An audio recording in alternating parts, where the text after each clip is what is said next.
know that God's been good to me all year long. Hallelujah. We thank God for our pastor today. Can we praise God for Dr. Hayes? For the Lord blessing us with him and with his wife. Good to see Pop Mosley and Pastor Johnson and to each and every one of you. Amen. Glad to be here. Did not travel by myself. Wife is with me today. Praise God for Sister Mickles. Amen. If the Lord let us live to see tomorrow, we've been married 2 years. Praise God. I didn't kill her and she ain't killed me.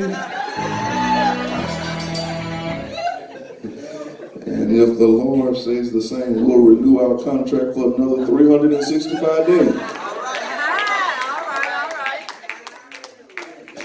Amen.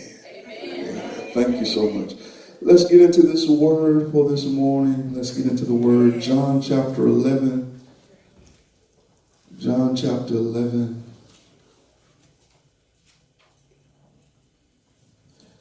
John chapter 11, verses 38 through 44.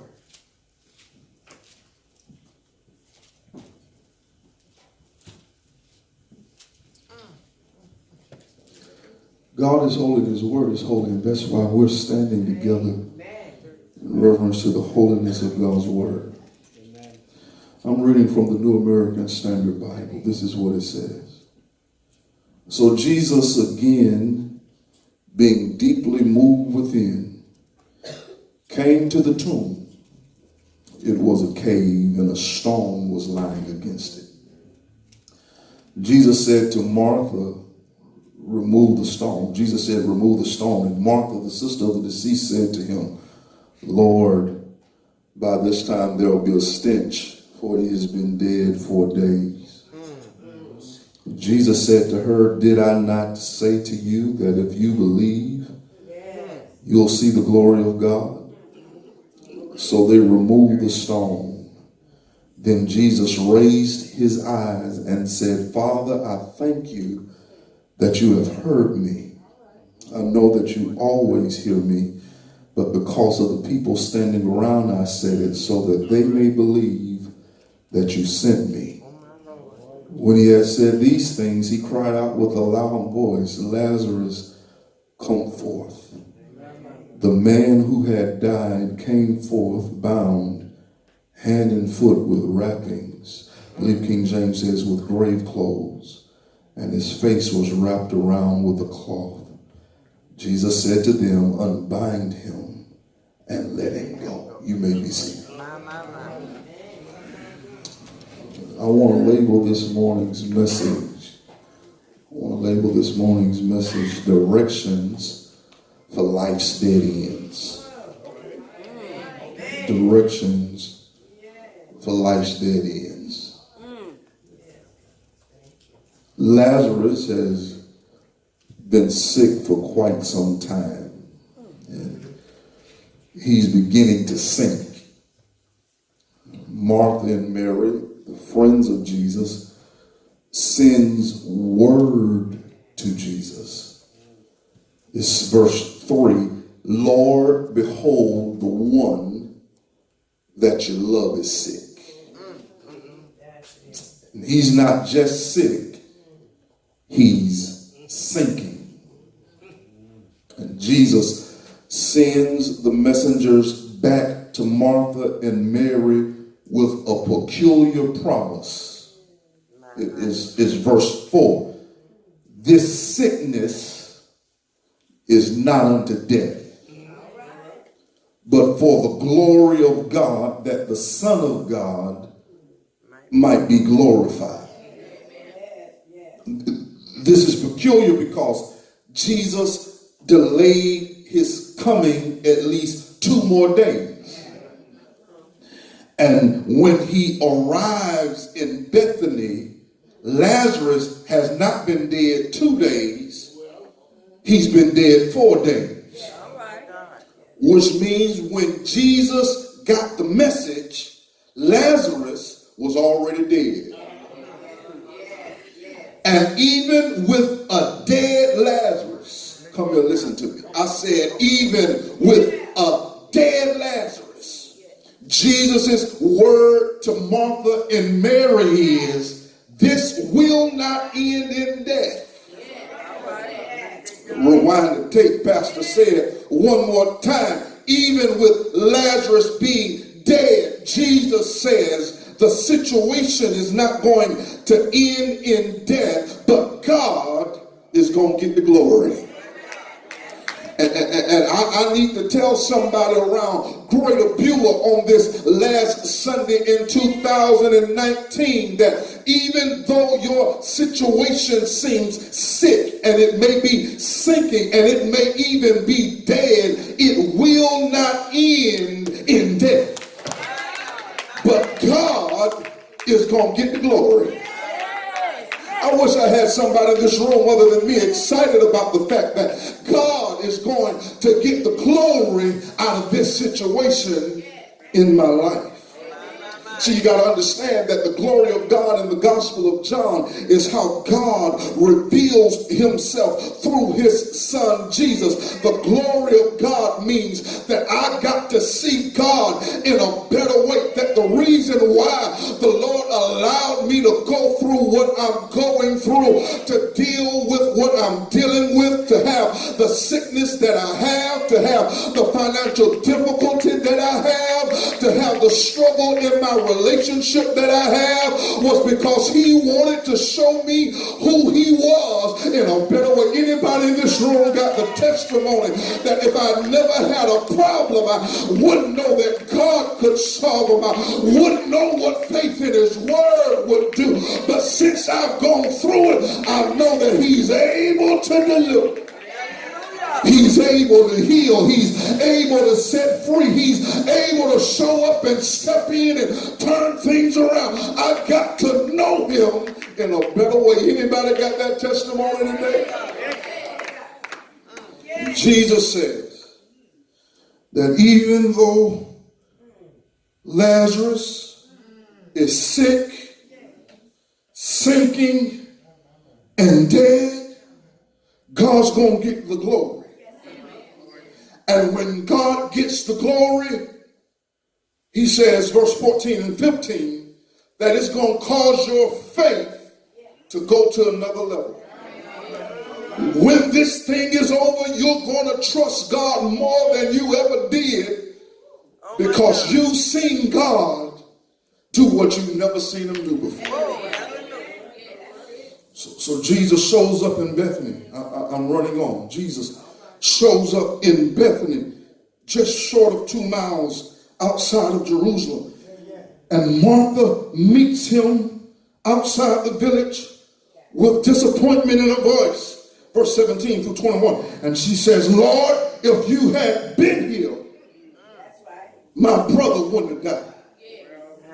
Went and got her sister Mary and had Mary come out, and Mary met Jesus, and she's overcome with depression. The Bible said that she falls at the feet of Jesus and she says the same thing that Martha said, Lord, if you would have been here, my brother wouldn't have died. Now let me pull over right here in the sermon for some preaching to tell you that you can go to God and tell him how you really feel. That you don't have to pray in Elizabethan language. You don't have to pray with flower words of ease. You can go to God and tell him exactly how you feel. Peter says it this way: you can cast your burdens upon the Lord because he cares. The psalmist said that he'll never forsake you if you just cast your burdens on him. Philippians said that you can be anxious for nothing but deal with everything in your life through prayer and supplication with thanksgiving unto God. God shoulders are broad enough to deal with your complaints. God's shoulders are broad enough to deal with your anxieties and your worries and your stress. God says if you're going through it, if it's enough for you to be worried about it, it's enough for you to pray about it. I just want to encourage somebody at the end of the year, don't stop praying because the Lord ain't showed up yet. Just keep on telling him what you're going through. He wants to hear from you what you're going through. Text says that they go to God in prayer And Jesus says, take me to where you laid him. I'm at the text now. I'm at verse 38. The Bible says that Jesus finally says, take me to where you laid him. And when he gets there, the Bible says that it's a cave that's been sealed with a stone. And you know, the grave of Lazarus represents for us the dead end of life. See, standing at that grave, Jesus comes face to face with the dead end. And the Bible says that he's so moved with emotion that he groans. It sounds like something like a horse snorting. He's bristling over with emotion. He's there with grief, and he's annoyed by the disbelief of the crowd, and he's angry because death has showed up and taken away his friend. He's moved with emotion, and the Bible says that standing there at the dead end, Jesus says, roll the stone away. And if we just look here in the text, we'll see how to make, let's call it a 3-point turn. Let's call it a 3-point turn. If you're at a dead end, what you really need to do at a dead end is make a 3-point turn so you can come out of the dead end. And the text is tailored to show us how to make this 3-point turn. Y'all interested? The first thing the text says is that if you're going to make a turn at life's dead ends, the first turn you need to make is a turn towards trustworthy promises. Right there in verse 39 and verse 40, the Bible says that Jesus has issued the first command, take away the stone. But Martha knows that she's at a dead end because her brother has been dead for 4 days. Now this presents a problem because there's no embalming being done. All they did when Lazarus died was gave him a bath, washed his body down, lined him up with spices and wrapped him up in a sheet and tied that sheet together and laid him in the grave. That's all they did. There was nothing else done. And they're sitting out in the Mediterranean sun for 4 days and his body is decomposition. His body is decomposing because he's laid out there in the sun. Rigor mortis had already set in. His skin has started changing colors.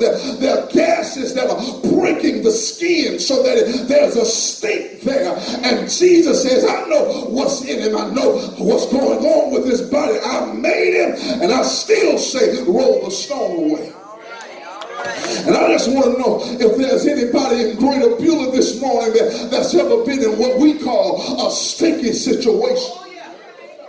The situation stunk because it was dead. It was decomposing. It was molded. It was going down. It was bad. It was sour. It stunk in your nostrils. But I came all the way to tell somebody that you need to learn how to take Jesus to your stinky situation. I know you don't like what's going on that job. I know you got friends at school that talk about you and mistreat you. I know that money problem at your house doesn't look good, but you need to learn how to bring Jesus to your sticky situation. I know there's confusion going on, but you got to learn how to take Jesus to your sticky situation. He made it. He knows all about it. He knows what's going on. He's the author and the finisher. He was there at the beginning and he'll be there at the end. He knows what's going on in the middle, and he knows what's going on with Lazarus. And even though Lazarus stinks, Jesus says, take the stone away. I can handle your stinky situation. And the Bible says that Jesus speaks to Mary and Martha and says to Martha, this is verse 40, if you believe, you'll see the glory of God. Listen to it again. If you believe, you'll see the glory of God. See, what he's trying to do is He's trying to remind Martha that I've already made some promises to you. All right. In fact, if we read chapter 11, there are two promises in the text. And if you can remember what I told you, you can believe. And if you believe, you'll see the glory of God. Amen. The first promise he makes to Martha in this text is, we've already discussed it, it's in verse 4. He's already promised her that this sickness is not going to end in death, but with the glory of God, so that the Son of God can be glorified. He's already promised Martha that this ain't the end. I know what it looks like. I know what it feels like. I know what it sounds like.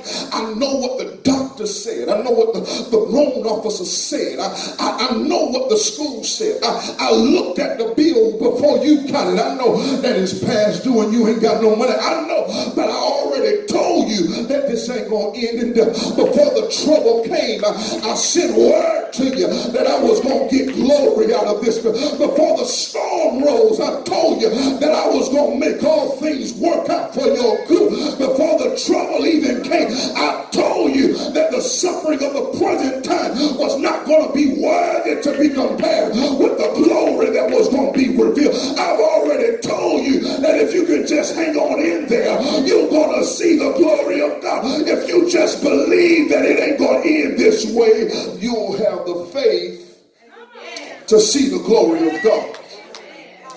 And I need to tell somebody in this room this morning, I got to hurry on, I'm preaching too long, y'all, but I need to tell somebody that this year won't end, that we only got 2 or 3 more days left, but if you can just hold on to your faith in God, there's still time for you to see the glory of God. I know Tuesday will be here before you know it, but if you just keep on believing that God will answer prayer, God knows how to step into your situation and turn things around. God knows how to make people leave you alone between now and Tuesday. If you can just keep the faith and keep on believing, God will let you see his glory. It won't end. That's the first promise. But then the second promise in the text, he says, it's in verse 24. He says, I want you to know, it's verse 23. He says, I want you to know your brother is going to rise again. I told you at the beginning that you were going to see the glory of God. Now I'm going to tell you how you're going to see the glory of God. You're going to see your brother get up again. That death may have showed up, but if I'm present, a resurrection got to take place. I know death has already come. I already know that it's already gone wrong, but if I show up, things got to change. And the reason why you ain't shouting is because you're like Martha. You're just like Martha, trying to figure out how God is going to do it. You're trying to figure out when he's going to do it. You're trying to figure out what God is going to do. But can I tell you what Jesus said? Jesus said to Martha, don't you worry about how it's going to happen. I am the resurrection and I am the life. He that believes in me, though he were dead, yet shall he live. And he that liveth and believeth on me will never ever die. If you could just keep your faith in God, you don't have to worry about how he's going to do it. You don't have to worry about when he's going to do it. All you need to know is that you got a God and he's able to do exceedingly and abundantly above all that you can ask or think, according to the power. That's enough. That's enough for point one. Point one. The first point in this 3-point turn towards trustworthy promises. There's another point in this turn. The second point in this turn is to turn toward thankful prayer. I'm in verses 41 and 42. Martha gives in, rolls the stone away, and standing in front of that open grave, Jesus does something very interesting. He assumes his prayer posture. Now you know, when we get ready to pray, it is our custom to say, everybody, bow your head and close your eyes.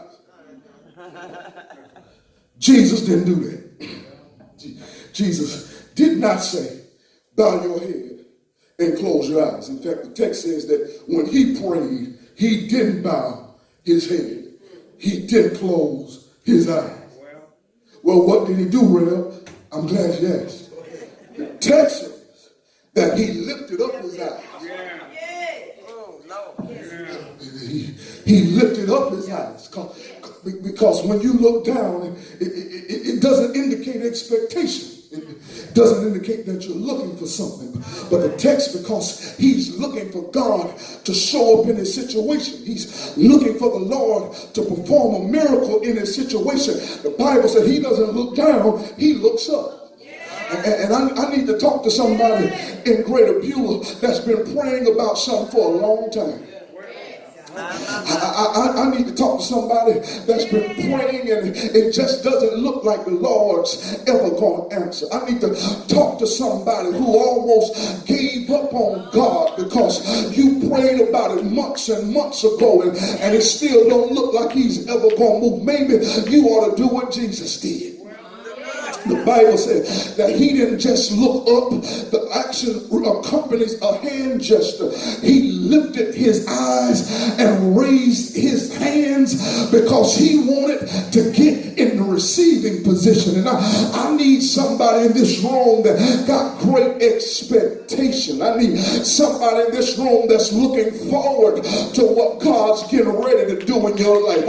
I need somebody that knows that God is able to show up and do only what he can do. If you believe he's able, you ought to get in the receiving position and lift your eyes to the hills from which comes all of your help, because all your help comes from the Lord. You ought to know that the Bible didn't lie when it said that if you ask, you'll receive, and if you seek, you'll find, and if you knock, the door will be open unto you. For everyone that asks receives, and everyone that seeks finds, and everyone that knocks, the door is open unto them. Because if you, being evil, can give good gifts to your children, how much more will your heavenly Father give you if you'll just ask for him? You ought to expect him.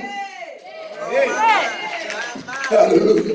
I expect him to show up in this situation. I come boldly before the throne of grace because he's already promised that if I come, he'll give me grace and mercy and help to help me in the time of need. I'm expecting every single day. On Monday and Tuesday, I'm looking for him to do a miracle in my life. There's one more thing I need to say about this prayer. Lord, I almost ran out of time, y'all. But can I tell y'all one more thing about this prayer? The next thing I want to tell you about this prayer, he got in the receiving position and he prayed an entire prayer and didn't ask God for anything. Oh my God. Praise him. The whole prayer. Praise the whole prayer and never ask God to do anything from the beginning of the prayer to the end of the prayer. All he does is thank God. Praise the Lord. And there are some times when you talk to God that you shouldn't ask him to do anything. There are some times that all you need to do is tell him thank you. Can we take a thank you break right now in the song? He woke me up this morning. Thank you. He started me on my way. Thank you. He put clothes on my back. Thank you. I got shoes on my feet. Thank you. I had a roof over my head. Thank you. I had a car in the driveway. Thank you. I had food on the table. Thank you. I had money in my pocket. Thank you. And every time I turn around, he keeps on blessing me. So every time I turn around, I gotta keep on telling him, thank you, thank you, thank you, thank you. Thank you, Jesus. Anybody want to help me tell God thank you? I need somebody that knows that God has healed your body to go on and give God some thanks. I need somebody that knows that he made a way out of no way to go on and give him thanks. I need somebody that knows that he opened the window of heaven and poured out a blessing you can't receive to give the Lord some thanks. Thank you, Jesus. Thank you for January. Thank you for February. Thank you for March and April and May. for June, July, and August. Thank you for September, October, and November. Thank you for all of December. Thank you for everything you've done. The Bible says that the Lord Jesus didn't ask for anything. He just went on and praised God. Told the Lord, thank you. See, I'm not going to ask you to do it because you've done so much for me before. I'm just going to thank you for doing it for me anyway. Because you understand that in everything you ought to give thanks, because this is the will of God concerning you. You may not thank God for it, but you can thank God in it. The Bible says, I got to quit, y'all tired of this sermon. Take your time. Thank you. The Bible says, number one, 3-point turn. Number one, turn towards trustworthy promises. Number two, turn toward thankful prayer. But here's number three. I ought to be in verse 43 and 44. You ought to turn towards his transformative power. Yes.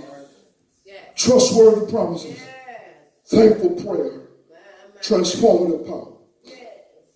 The stone has been rolled away.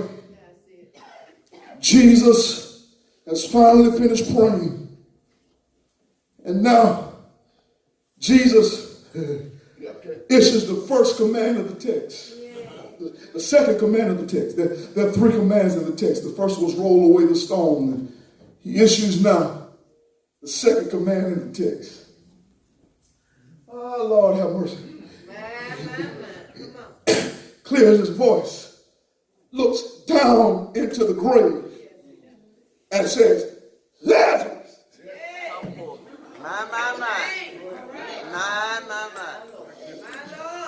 I wish y'all felt what I felt. I said, he looks down into the dead end. Looks at that dead situation, that thing that wasn't going to turn around, that thing that wasn't supposed to get better, and clears his voice and calls down into that dead situation and says, Lazarus. Didn't y'all just get finished saying he knows my name? All right. Yeah.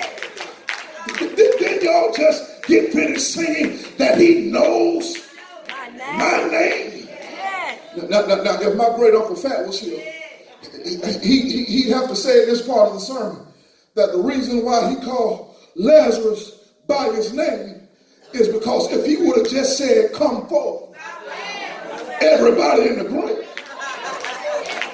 would have had to get up. But it wasn't resurrection time yet. He only came to get Lazarus. So he looks into the dead situation and says, Lazarus, come forth. And I've already told you that decomposition is already taking place. Rigor mortis has already set in. The organs have already started to disengage. He's filled up with poisonous gases so that his skin can turn green. His skin is cracking and there's a stench. In fact, if we were to study the science of it, the skin has already started falling off of his bones. His eyes have sunk in. He's not there. He's dead. But Jesus called him by his name. And when Jesus called him by his name, all of that decomposition had to turn around. And where he was decomposing, he had to come back together again. And he that was dead had to get up, even though it had been 4 days and he was full of gas and stinking. He had to get up off of his deathbed and make his way toward Jesus.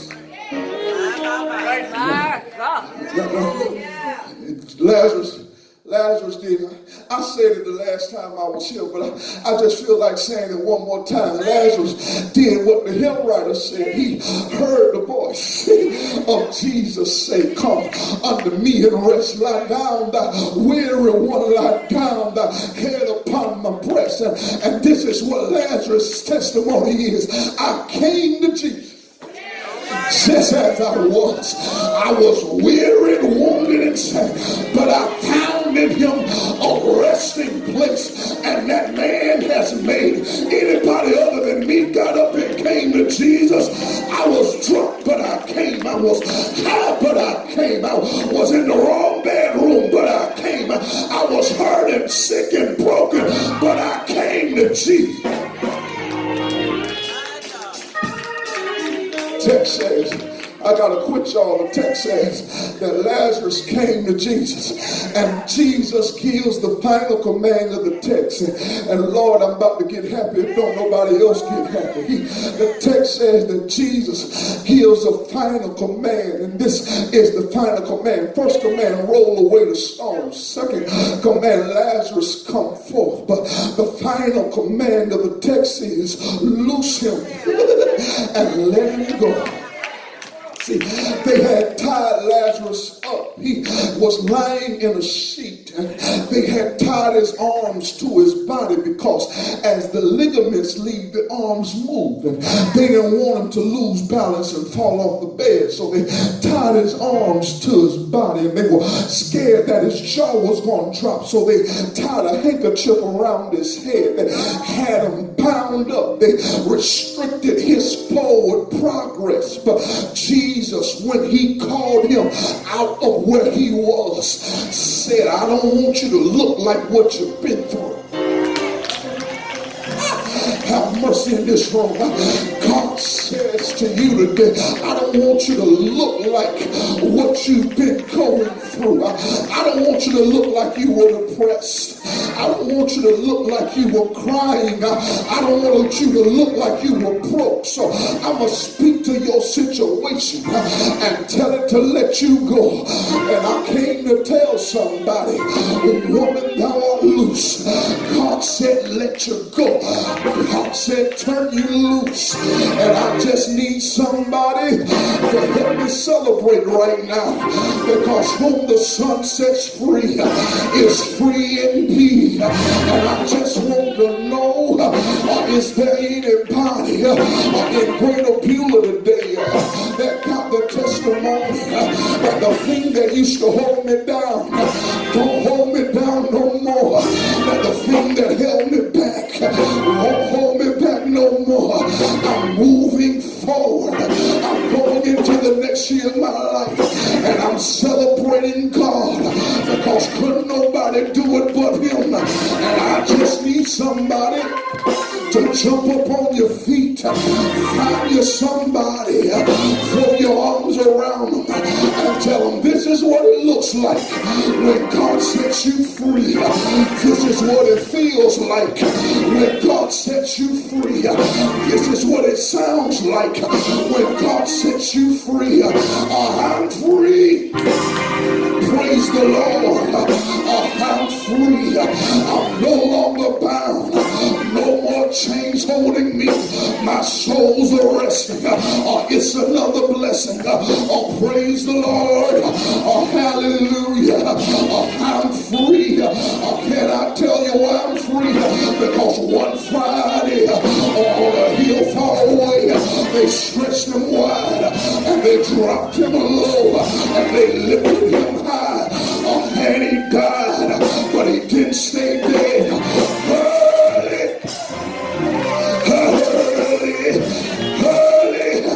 Sunday morning, he got up, and you know what he did?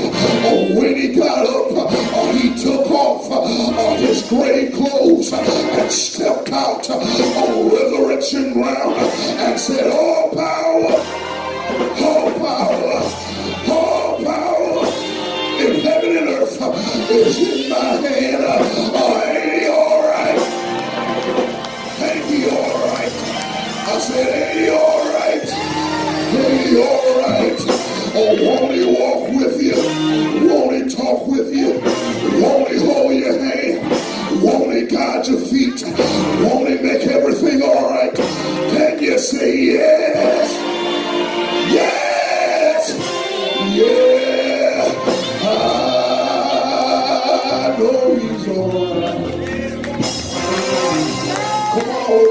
let's stand on our feet. I gotta stop. We gotta go to Sunday school. I gotta stop. I'm not finished. I'm just stopping. All at home, let's stand. Father, we thank you for your